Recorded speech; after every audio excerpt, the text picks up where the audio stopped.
So you're thinking about buying, but you're not sure, is now the right time? Maybe you're waiting for interest rates to drop, or you're hoping prices are going to come down. And what if I told you that could cost you nearly $250,000 if you wait? Yeah, you heard that right. So even if home prices don't change, and that's even if home prices don't change. So let's break it down. Real estate is like time. It doesn't wait for you. And the longer you sit on the sidelines, the more you might regret it. So let's run a real world example. So meet savvy Sarah and hesitant Harry. So Sarah's buying today. Her interest rate's 6% for the first 5 years. Ooh, I know, but she locks her home in at $700,000. So side note, interest rates aren't at 6%. This is a completely hypothetical situation. So Harry waits. He wants a lower interest rate, and maybe he's thinking about a market correction. So Harry's thinking shit's going down. After all, the media, they never sensationalize anything, right? Everything I read on the internet is true. He sits tight, renting and watching the market. Now, fast forward and 5 years have passed. Harry finally buys his home, but guess what?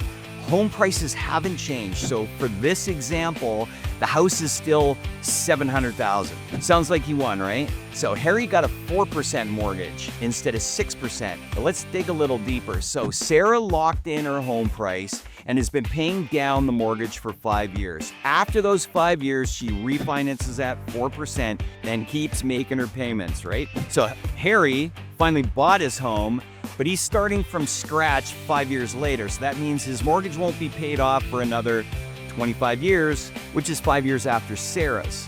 Now, here's where it stings. After 25 years, and stay with me here, Sarah owns her home outright, which is in 20 more years. No more payments. Harry, he waited 5 years, so still owes about $150,000 on his mortgage. Now, by the time Harry finally pays off his mortgage, Sarah's investments have grown to $228,000.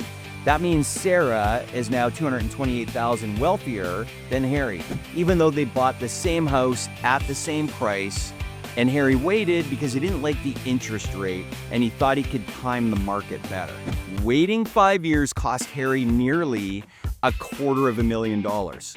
So let me ask you, would you rather A, buy now and deal with a slightly higher interest rate, own your home free and clear in 25 years, or wait, get a slightly lower rate, but be stuck paying your mortgage 5 years longer now and have $228,000? If you picked B, I hope you like the idea of working an extra 5 years to pay the same house.